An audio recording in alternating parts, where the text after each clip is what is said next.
Good afternoon, everybody. This is Mike Reed in San Francisco. We're going to get started in a couple of minutes. Just doing a sound check. Can you guys let me know if you can hear me, either thumbs up or something in the chat box to let me know you can hear me? That'd be great. Thank you. I can hear you, Mike.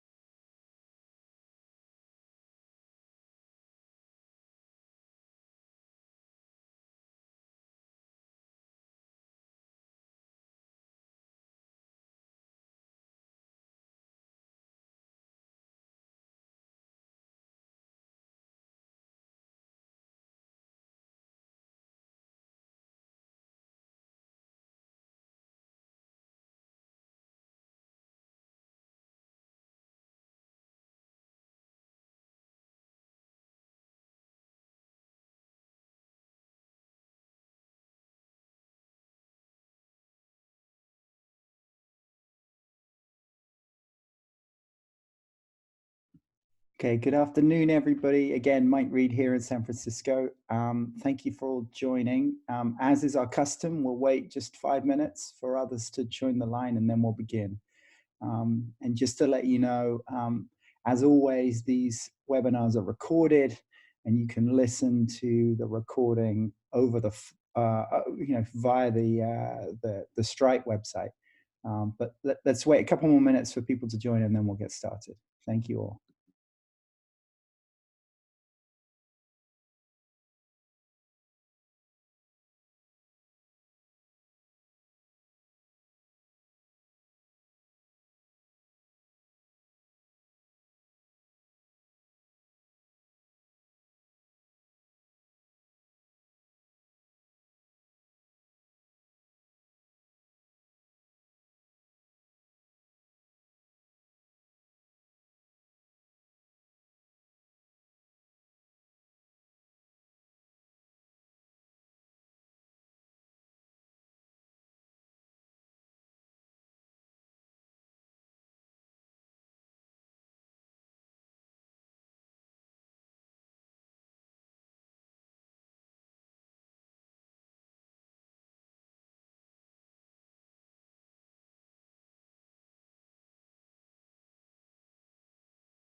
Well, good afternoon, everybody, or good morning here in San Francisco. Really great to have you all on the call. So thank you all for joining. You join us on a clear morning in San Francisco. It's cold. So I was actually wearing a woolly hat until I put on my headphones. So maybe different weather from where you all are, but thank you for taking the time to join us. For those of you that are just joining, this webinar will be recorded and you can access it via the Stripe website, www.stripe.afrihealth.org, as are all the other webinars. If you haven't already, I ask you to put your audio on mute for the duration of the call. Add your questions to the chat box, and we'll give some time at the end for more open discussion if we have time. So thank you all. Just so that you don't have to look at my face for the next hour, I'm going to take myself off video right now. So in terms of outline, what I thought we'd do is start with a progress report on how Stripe has done over the last 6 months. And this actually reflects a summary of the report that we gave to the Governing Council last week in Kumasi. Briefly update you on the AfriHealth Symposium and speak about our hopes that could be a venue to not only celebrate progress made to date, but also to highlight the innovation and scholarly work that each of you are doing in your different settings. And then I want to give over about 20 minutes of time for my colleague Deborah von Zinkernagel to update you on HIV specific recommendations coming from the WHO, which we think are just very important that all STRIPE facilitators are familiar with as they teach and facilitate on the STRIPE project. So let me just start though with a summary of what we've achieved, and more specifically what each of you and your institutions have achieved over the last 6 months. So AfriHealth and UCSF have partnered together and supported 20 academic institutions across 14 countries to set up subcontracts, receive funding in order to implement STRIPE workshops as well as other activities with support from the AfriHealth ambassadors. I included pictures here of Judy and Elsie Kajuli Mawadi. But let me just sort of refresh for you the scale of the impact we've had, because I do think it's remarkable and it is worth just highlighting and celebrating. So in addition to those 20 partners, you have partnered with other facilities. And so, the STRIPE network now includes over 60 academic and training institutions, including learners and facilitators working in over 100 clinical sites in those 14 countries. And today, and actually these figures are slightly out of date now, they're about 10 days out of date. We have trained over 2,200 learners, 350 facilitators have taken part in 45 workshops, and as well as the webinars. I think we've now had 18 or 19 webinars. In addition, between now and the end of April, we anticipate another 2,200 learners will take part.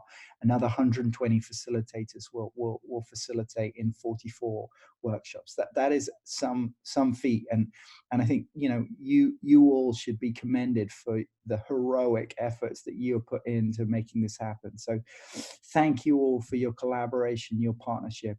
This endeavor is successful because of the participation of each of you.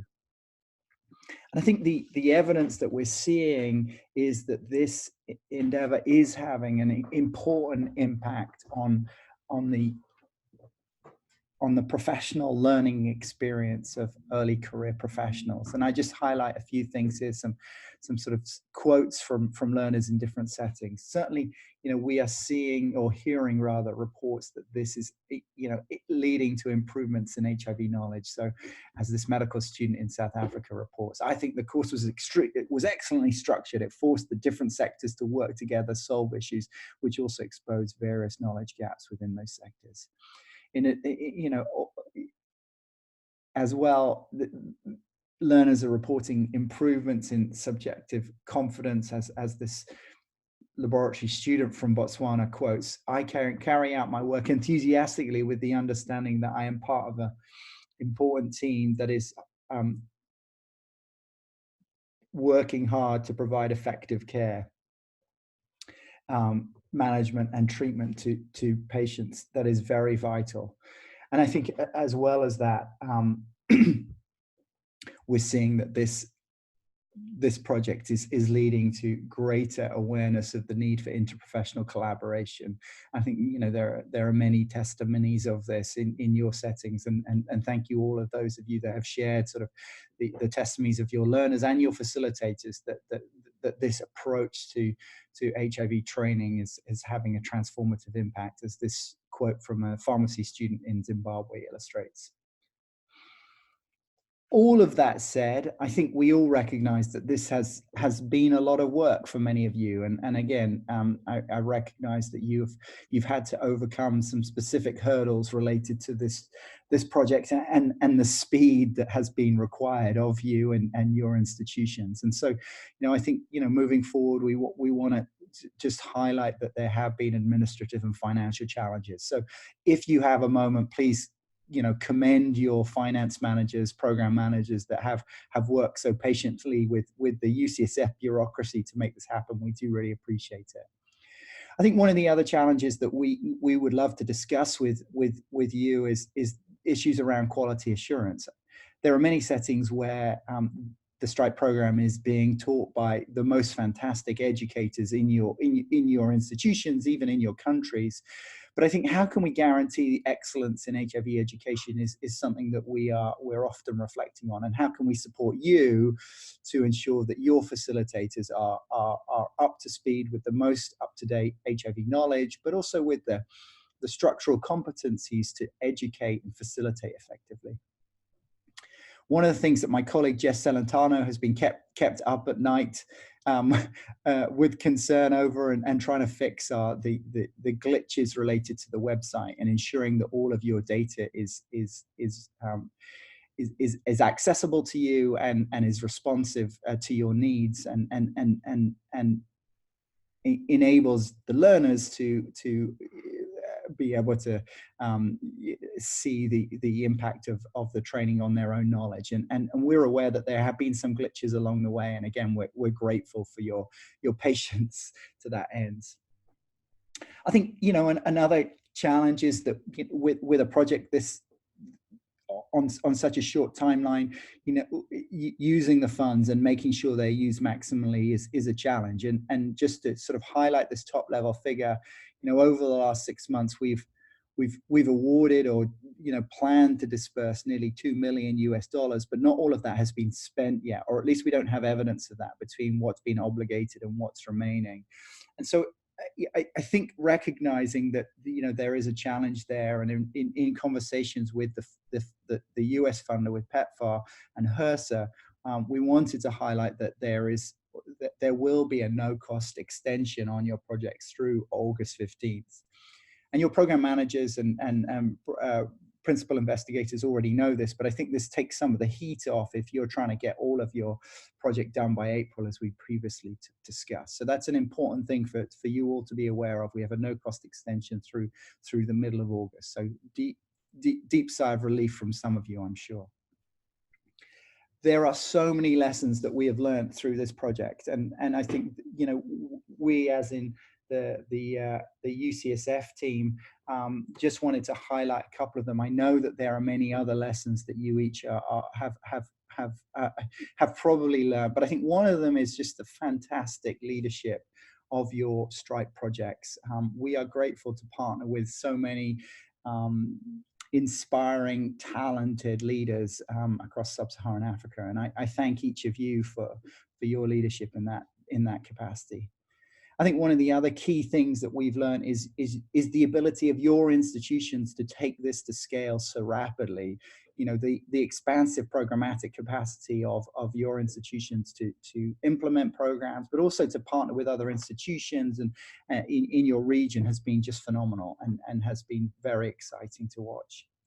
And then finally, I think we are seeing a really exciting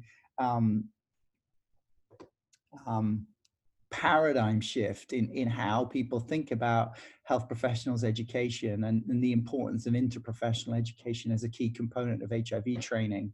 And we've been really excited by that enthusiasm, and to steal the tagline from colleagues in Durban at UKZN.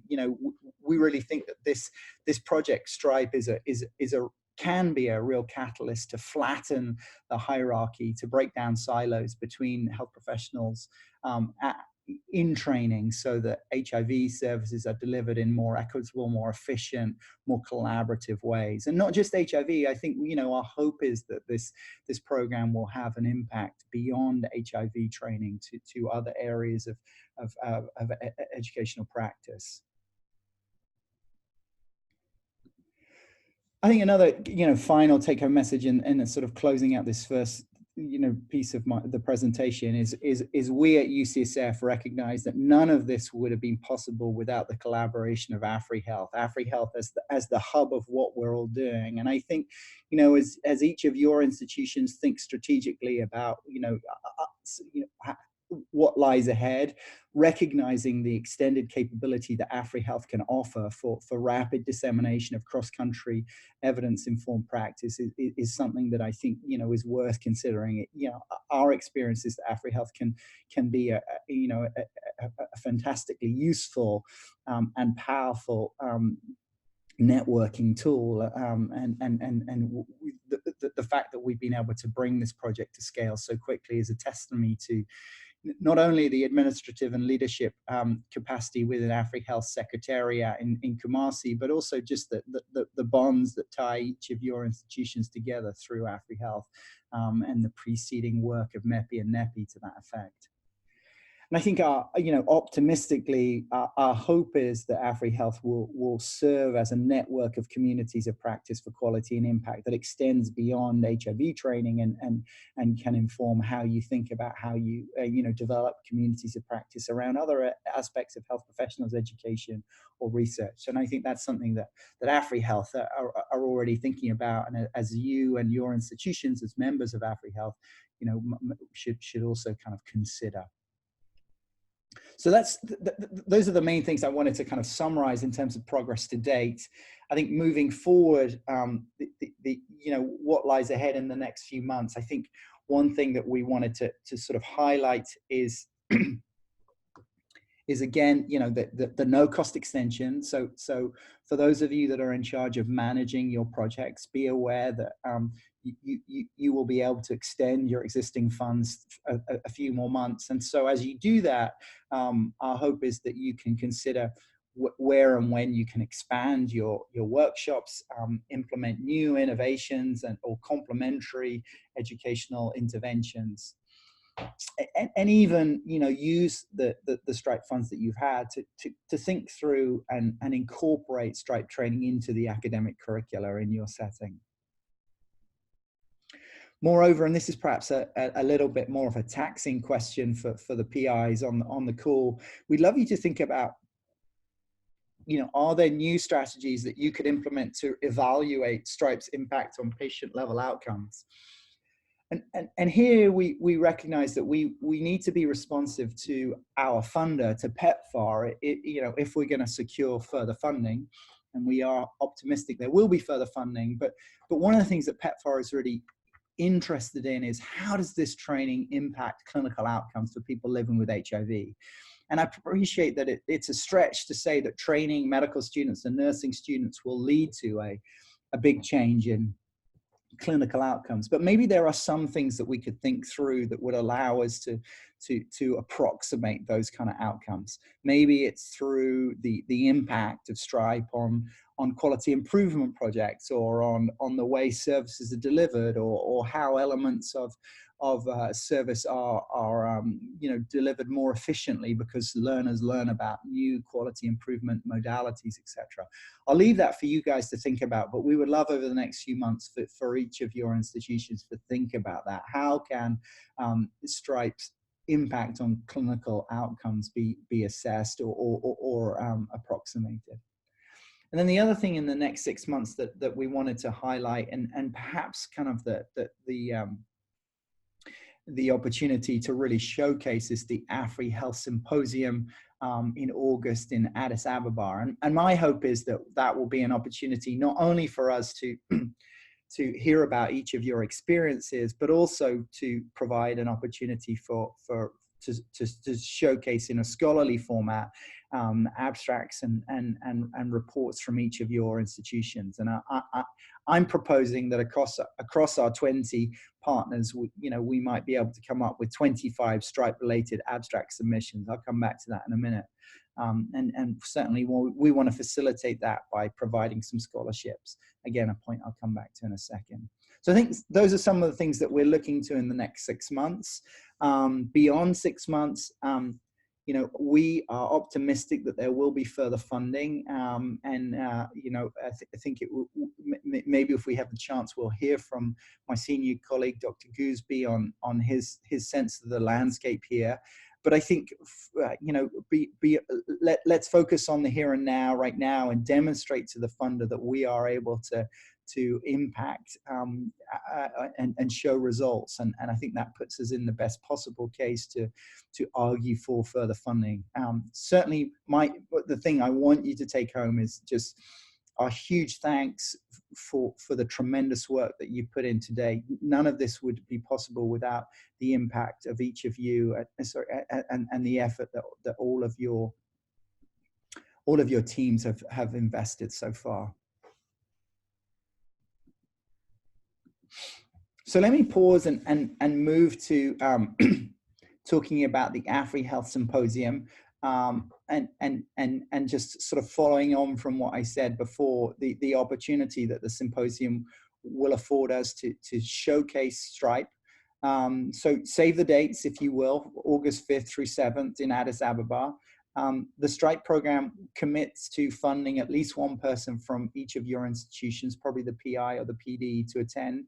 I don't know that we'll be able to fund more than one person this time around, but as you kind of think through how you're going to, use your resources, please be aware that we will cover the one person from each institution.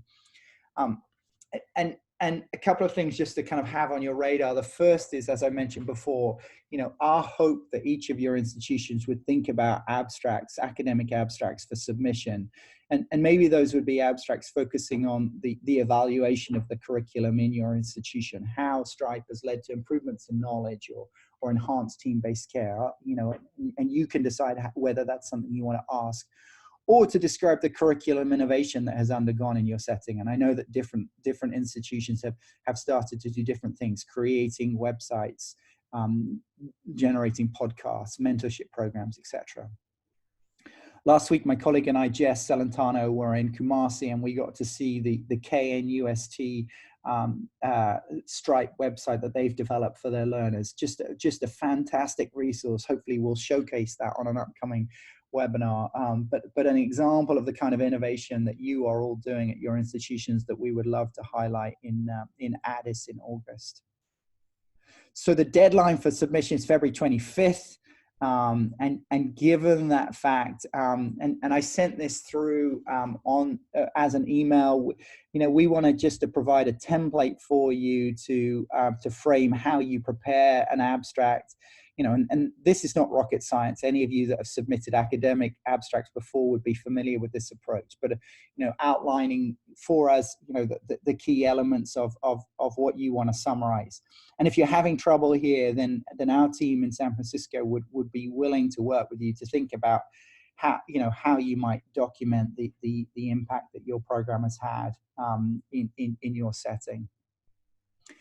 So in terms of discussion or dissemination, that might be where you close out the abstract and summarize the conclusions, or describe how you plan to disseminate those conclusions, and then reflect, if you will, on the steps taken to obtain feedback regarding your project and how it will be modified based on feedback. So that template is something that I shared with each of you. The key issue here is how do you access your data? And I know that many of you have emailed requesting access to your institution specific data that shows the number of learners at your site that have taken part in Stripe, and or the change in their knowledge, confidence, etc. from participating in Stripe. Well, we're happy to share that, and all that's required is for your PI or PD to email us at Stripe HIV, and we will share in an Excel spreadsheet the data, and can help to some extent with the analysis of that data for the purposes of an abstract. Some of that data is quantitative, so we describing the number of learners and the cadres that they come from, as well as improvements in their knowledge, based on sort of Likert scales. But some of it is also qualitative in terms of the experience of learners, and how much they value the training.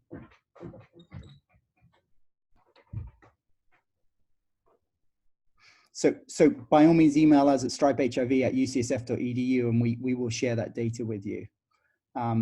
As I mentioned before, one thing that we would like to offer is 3 travel scholarships for the 3 best Stripe abstracts, with a preference for awarding those to students or early career investigators that are on the abstracts.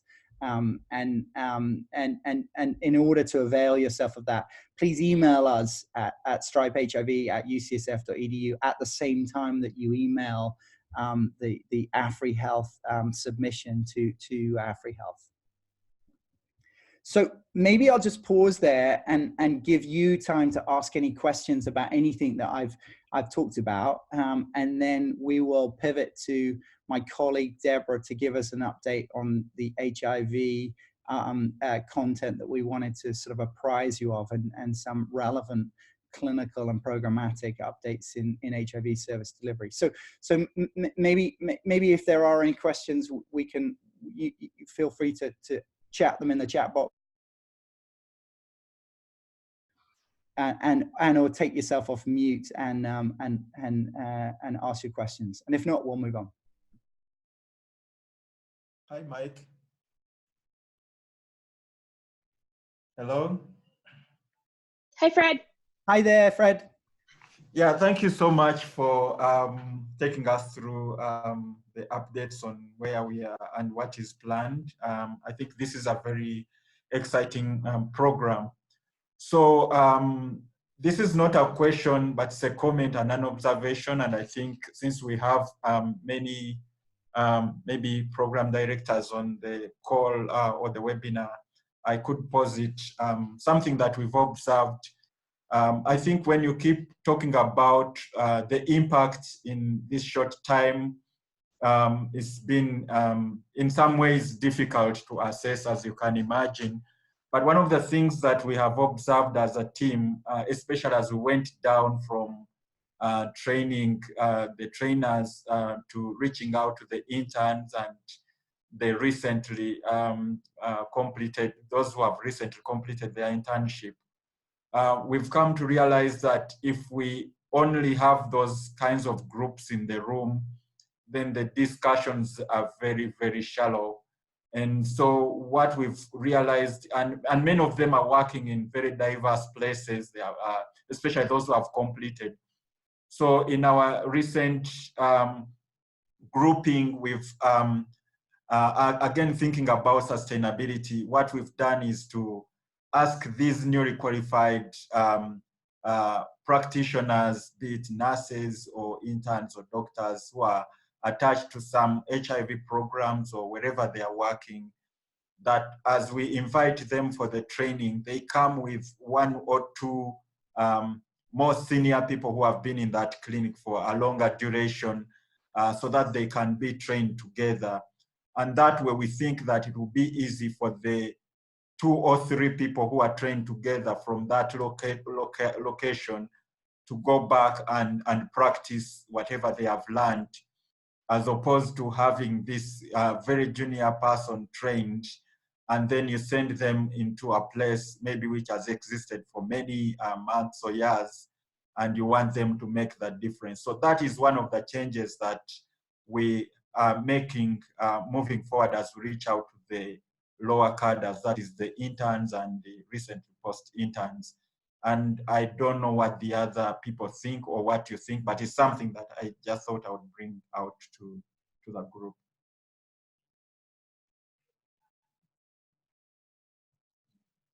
Thank you, Fred. I think it's a great recommendation. We'll definitely write that down. Are there any others that have experienced similar things or similar combinations of trainees?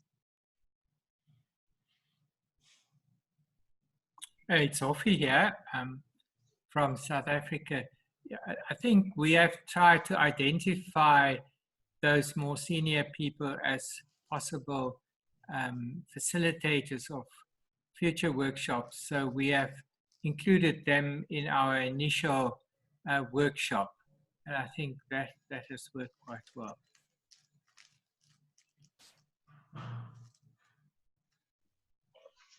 Thanks, Hofi. Yeah, thanks, Huffy. Thanks, Fred. Really useful feedback there. Any other comments from the group? Well, maybe I can answer some of the questions that came up in the chat box. Certainly, we can send around this presentation, and that would be no problem at all. There was a question from Fatima. Thank you for that. Do you want us to submit to AfriHealth directly? So my understanding is that if you're interested in submitting an abstract, then you submit to the AfriHealth Gmail, which I think is afrihealth@gmail.com. But if one of your authors is interested in being eligible for the Stripe Travel Scholarship, then CC us at stripehiv@ucsf.edu so that we can make sure that they are considered. And you may well need to include a short sentence saying who of the authors is being considered for that Stripe Fellowship. The other thing to say is that, and this is sort of a clarification on a point I made earlier, we can certainly send the Excel spreadsheet of all the data to you, but we are also sharing summary reports that synthesize this information, and this might be less data intense for some of you. So just that might be a relief for me to clarify that for some of you.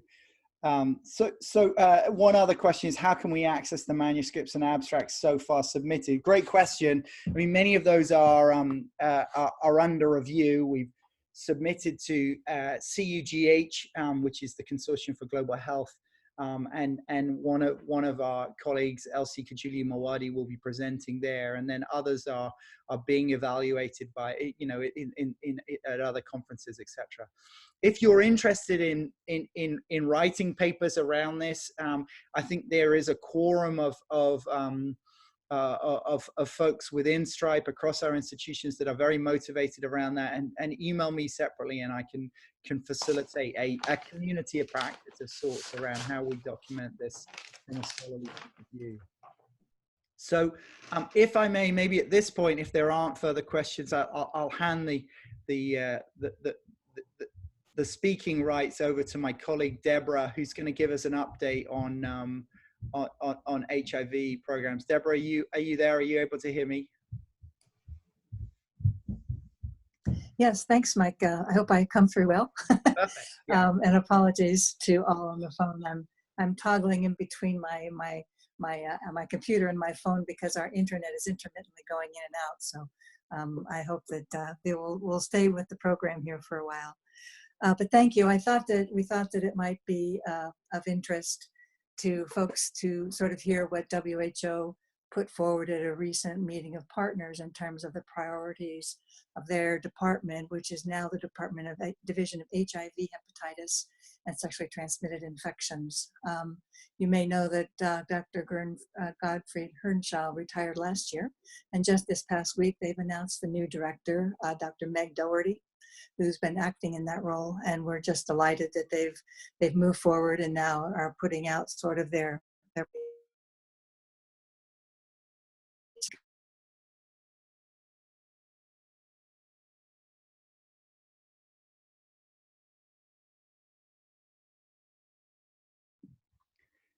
seems like we're having a there we go. You're back. We lost you there for a moment, Deborah. Okay. If I dive out, Mike, just pick right up because we are having internet issues here. My apologies. Yeah. You'll just let me know if I fade out again. I was just saying that a lot of what we you're covering in the modules is reflected in the WHO priorities, which are also, echoed in PEPFAR and the Global Fund.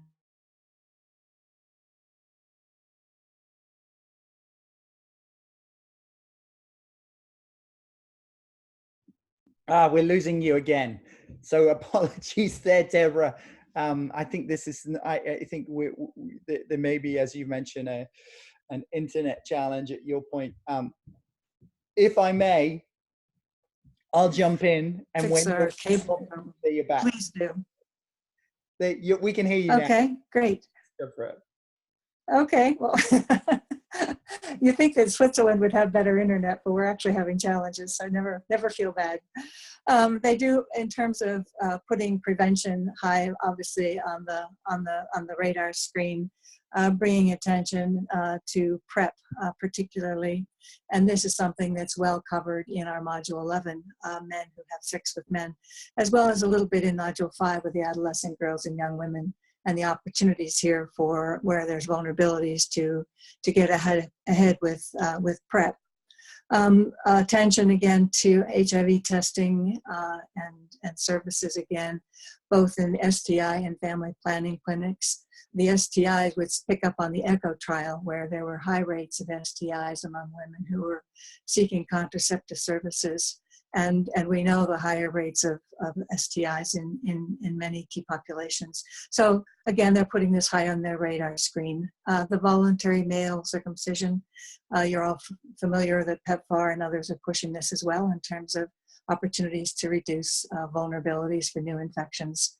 And the adolescent girls and young women remain a high priority in terms of reaching out early to try and reduce risk, provide the counseling. This is something that's in the Module 5, I think, and discussion of sort of the issues of adolescent patients, peer pressure, managing and diagnosing STIs and caring for them. So the prevention, the HIV testing, again, we don't have that specifically in our modules, but I think it carries through the importance of diagnosis, early offering testing, and the partner services. The opportunity to identify family members, sexual contacts, children, where you have a positive individual that you're caring for. They move into the treatment and care area. Again, the documents that support these are over on the right side. Attention, obviously, to the issues of the dolutegravir transitions, and also as a primary thing in guidelines now. And countries are at various stages of sort of picking up those guidelines, but also the differentiated dosing in children, which is now becoming available. Picking up again on the adolescents and men as populations, particularly often not engaged well in the systems of care, and opportunities to look at modified strategies of reaching them when you're working with your patients in the clinic. The drug resistance comes through, a big focus on differentiated service delivery. And here this is also picked up in the module that we have on community-based services and alternative delivery systems where you may have stable patients, but there are difficulties with transportation, with financing, with costs of travel, with work, etc., and how to sort of look at, from a patient-centered perspective, how you look at adapting the models of care to the client. Retention issues remain high on WHO and PEPFAR's lists of priorities, looking at effective treatment, not just starting treatment, but also retaining people and looking at viral loads and viral load suppression.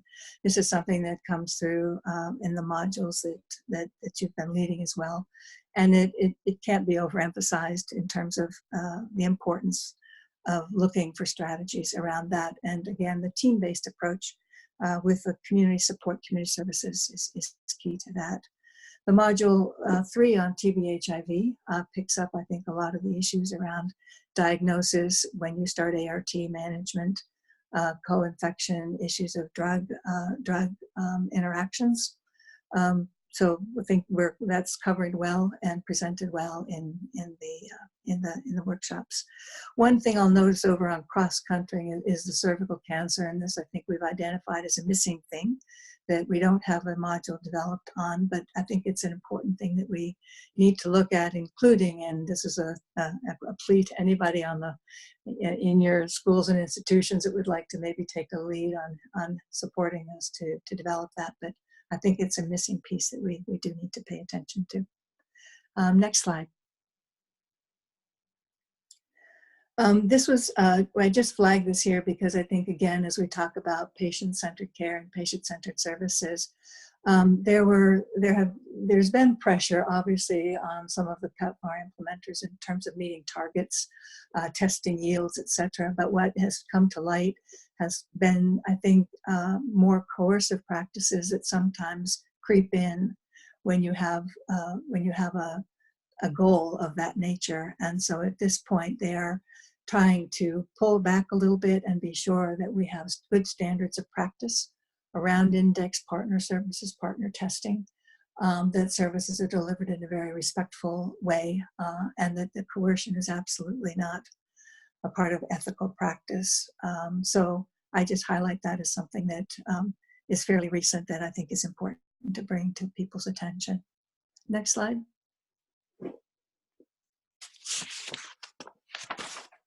Mike, there you go.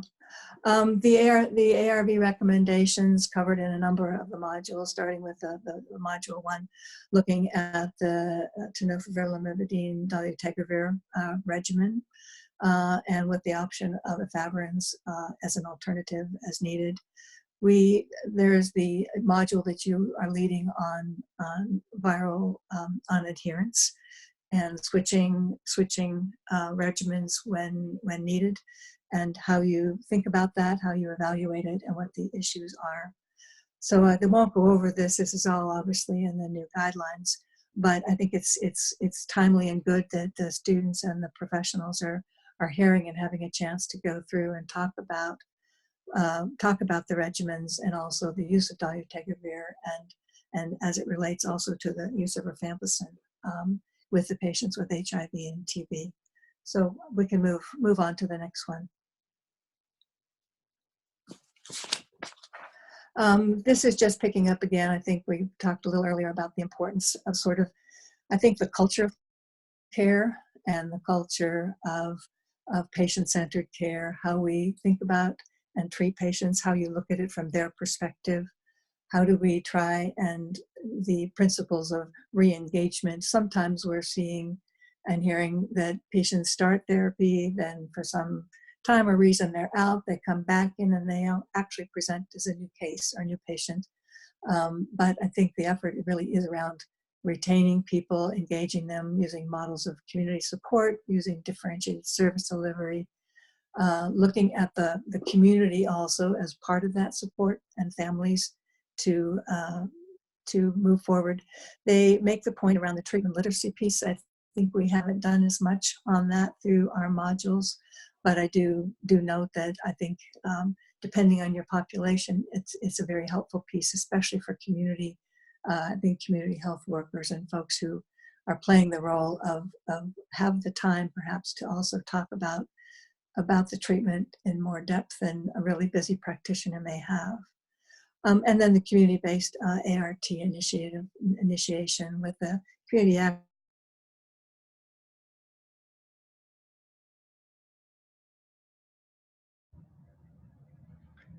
We may have lost you again, Deborah. I think you've covered this slide nicely. Let's move on. Oh, there we go. You're back.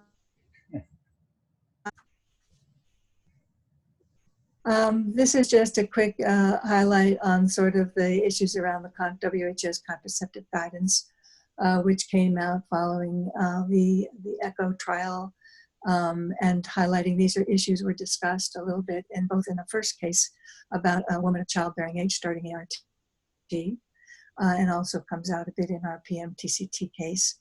But this again is just a reinforcement of the message around both the patient-centered care, explaining both the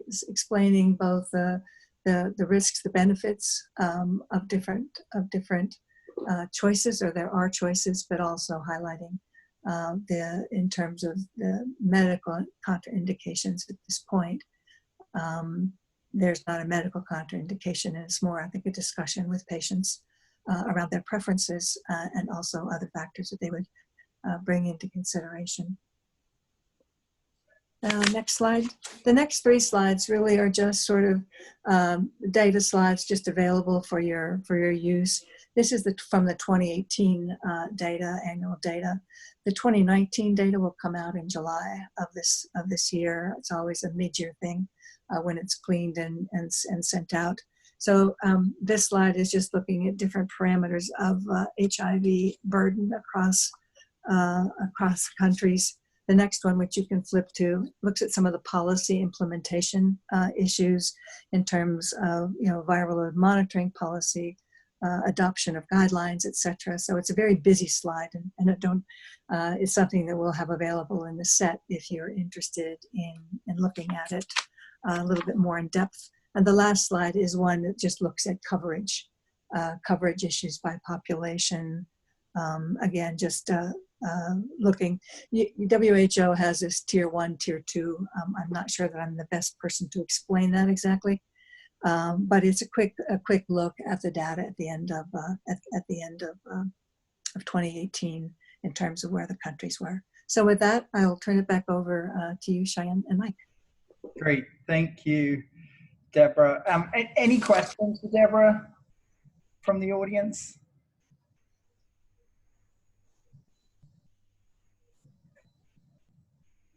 Okay. Well, that was very useful. Thanks, Deborah, for sharing. Maybe now's a good time to circle back on some of the other questions that were raised. And Cheyenne, you're probably the best person to answer this question from Bashir about the fine tuning that needs to happen, because that's something. Yes. Over to you. Yeah, sure. So the question is on if there's some fine tuning that's still needed in modules. So the deadline's technically passed for submitting corrections, but we're still working on them. So please just send them to us as soon as possible at the Stripe email, and we'll make sure to incorporate those. And just a little comment on how we're doing revisions this time. So from 1.0 to 2.0, we were really focused on getting the revisions out as quickly as possible. We had about a month turnaround time. And this time we're going back to original comments that we didn't have a chance to really handle with quality. And then also looking across the modules, what's missing, looking at the teaching approach, making sure that the modules really are being facilitated in a professional way, a focus on improving quality of care. And so we're focused on quality over the speed at which we do these revisions. So please do send us any additional feedback so that can be incorporated. Yeah, and maybe I can just add here, because Cheyenne has done an amazing job of sort of leading on how we improve the training and resources. But we are deeply committed to ensuring that these resources are adapted and relevant to your context and responsive to the challenges in front of you. And we're grateful to a core group from across your institutions that have helped with this improvement process. So thank you. And if you weren't already clear, we've gone through this process. We've draft 1.0, 2.0, and now we're on draft 3.0, continually trying to update and improve the modules, which will continue as long as there is sort of funding for this, or as long as it takes for this kind of content to be embedded into curriculums sort of on a long-term basis. Cheyenne, do you want to briefly talk about the next week's sort of webinar, which is a sort of a standalone event, right? Yes. So Jess and I will be offering an additional webinar back-to-back with this one on the data that is being produced from the pre and post-test evaluations. So we will be able to give everyone their quantitative and qualitative data. So the responses to the multiple choice questions, the Likert scale questions, and then written responses on the modules, the facilitation, and then the reflective questions. We'll give all of that data in a single workbook.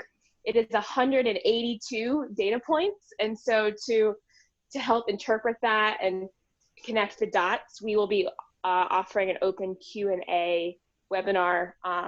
So please attend next Tuesday and either chat or voice your questions, and we will get into the nitty-gritty of that Excel document. And that will be to assist you in doing the monitoring evaluation for your own program, in addition to preparing abstracts for AfriHealth.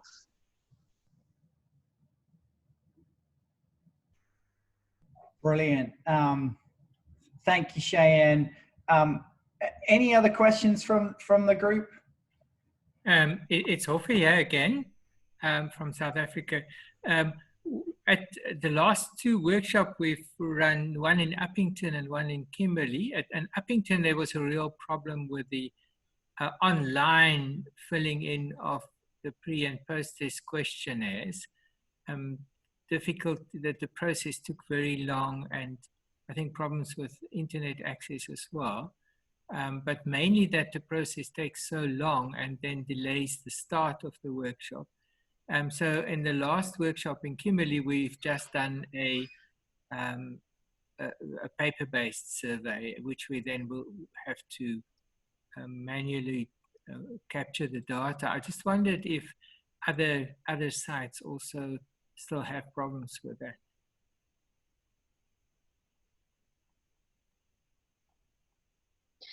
So this is Fatima Suleiman from KZN, UKZN. What we did actually was try and recruit the groups as early as possible and then give them the link to the before they get to the workshop.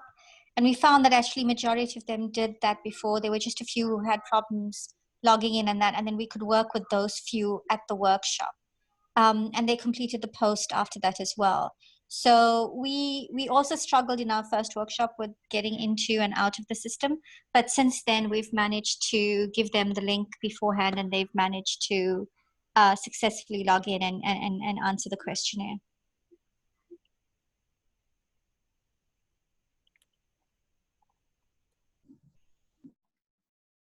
Hofi, I do want to acknowledge that, you know, you are speaking to a problem that is not unique to Stellenbosch. We're aware from others that this has been a challenge, and you know, we at UCSF are trying to be responsive in terms of making the website work. That's one issue. You know, collecting the data and then processing it in a way that learners the certificate at the end is another issue. And then third is just, you know, ensuring that both pre and post tests can be done in a timely manner.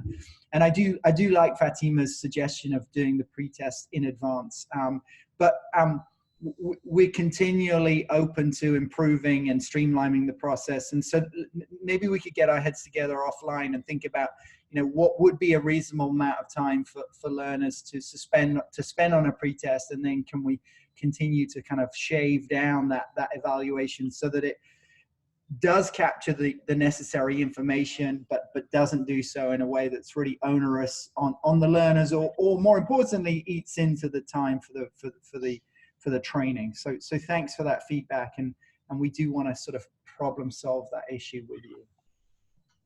Just as Hofi again here, I just want to ask: is it as the questionnaire is now online, is it possible to, before the workshop, just to run a test run to just see how it works? Mike here. Jess might be the one that can answer that, you know, in more detail, Jess Salentano, but my understanding is yes. Obviously, you have to have a unique login as a learner, so your learner has to register, but you could create a dummy learner, you know, and enter the data and then see if it works. And it should do, but by all means, you can do that, and then just identify that learner as a dummy learner as you enter the information into the spreadsheet. Jess, did you want to say something there? Or? Well, this is Cheyenne. Just to add that's completely okay. Both Jess and I have definitely created our fair share of dummy learners. If you do, just help us. If you could send us the fake email that you created so that we can remove that from the final data. But otherwise, not a problem. Thanks. Sure. So maybe we'll wrap up with 5 minutes before the end of the call. I just wanted to kind of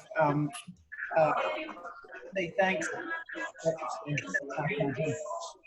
Say thanks to everybody for participating, and again to reiterate what we said at the beginning of the call. Real privilege to work with all of you, and kudos to you. I think the progress we've made is testimony to the hard work that each of you have put in. So let me close there. There'll be a data webinar in a week's time to look at the data from your institutions, and Jess and Cheyenne will answer technical questions, and then we'll follow up with our standing bi-weekly webinar a week thereafter. So watch for the meeting invites that will be coming out in due course. I'll take you all off mute now so you can say your farewells, but thank you all for participating in this week's webinar. Thanks. Thank Bye, you. Mike. Bye.